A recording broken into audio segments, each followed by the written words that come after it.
लोकमित्र live, जंग सच्चाई की। दोस्तों नमस्कार, लोकमित्र लाइव में आप सबका स्वागत है। सुहेल देव भारतीय समाज पार्टी के अध्यक्ष ओम प्रकाश राजभर का बड़ा बयान।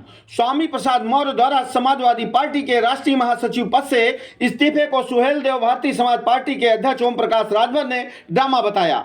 आपको बता दें कि बलिया के करनई गांव में एक शादी समारोह में आए सुहेल देव भारतीय समाज पार्टी के अध्यक्ष ओम प्रकाश राजभर ने सपा नेता स्वामी प्रसाद मौर्य के पार्टी के राष्ट्रीय महासचिव पद से इस्तीफा दिए जाने पर पत्रकारों से बात करते हुए कहा कि इस्तीफा नहीं, ये एक ड्रामा है, क्योंकि अखिलेश के इशारे पर लंबे समय से स्वामी प्रसाद मौर्य सनातन धर्म के खिलाफ बोल रहे हैं, जबकि बाबा साहब अंबेडकर ने संविधान में जो व्यवस्था दी है ये संविधान को नहीं मानते हैं।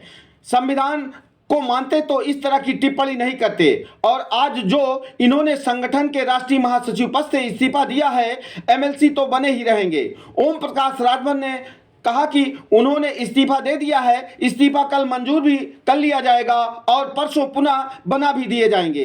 ये तो हो सकता है, लेकिन एमएलसी से इस्तीफा दें तब मानूंगा कि वास्तव में ये दोनों मिले हुए नहीं हैं। एमएलसी से इस्तीफा नहीं दिए तो मैं मानूंगा कि मिले हुए हैं। वहीं अखिलेश यादव द्वारा शिव मंदिर का उद्घाटन और पूजा के सवाल पर ओम प्रकाश राजभर ने अखिलेश यादव पर कटाक्ष करते हुए कहा कि अखिलेश अपरिपक्व नेता हैं। इस बात को शिवपाल भी कहते हैं। उन्होंने कहा कि शंकर भगवान को चाहिए, चाहे कृष्ण कहिए, चाहे राम कहिए, चाहे अल्लाह कहिए। महात्मा गांधी ने लिखा है कि ईश्वर अल्लाह तेरो नाम, सबको सम्मति दे भगवान।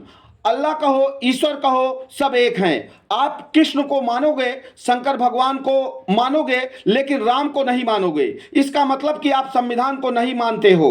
ओम प्रकाश राजभर ने किसानों के आंदोलन पर कहा कि जब चुनाव आता है तो विरोधी पार्टी द्वारा झोरा में अनाज भर दिया जाता है कि चलो चिल्लाओ, तो ये सब विरोधियों की साजिश है।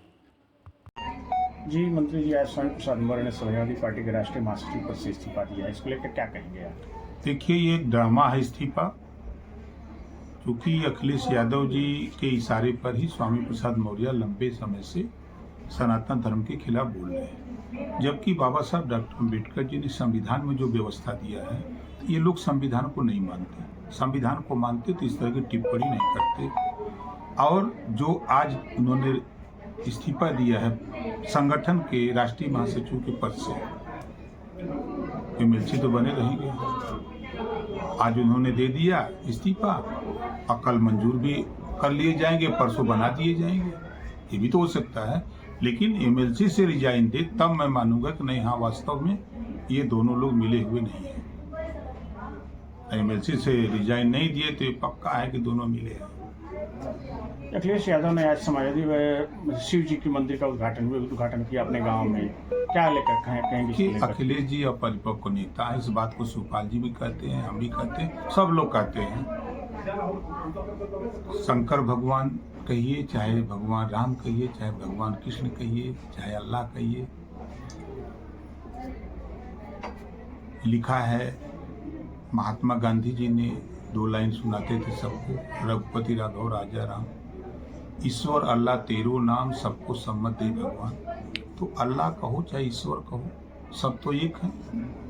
आप कृष्ण को मानोगे, शंकर भगवान को मानोगे, लेकिन राम को नहीं मानोगे, तो इसका मतलब कि आप संविधान को नहीं मानते हो। संविधान में किसी भी व्यक्ति को किसी धर्म के खिलाफ बोलने का अधिकार नहीं है। कहीं बाबा साहब डॉक्टर अम्बेडकर ने नहीं लिखा है। सबको अपने अपने धर्मों का अपने अपने हिसाब से पूजा पाठ करने की व्यवस्था बाबा साहब डॉक्टर अम्बेडकर ने दे रखा है।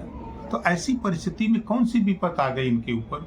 आप जिस धर्म को मानते हो मानो, कोई मना तो कर नहीं रहा है, आप मानो, लेकिन किसी धर्म मजहब के खिलाफ बोलना ये संविधान के खिलाफ। तो मंत्री जी, किसान भी आंदोलन किए थे, क्या कहेंगे इस पर? देखिए, जब चुनाव आता है तो किसानों को झोरा में अनाज भर दिया जाता है कि चलो चिल्लाओ।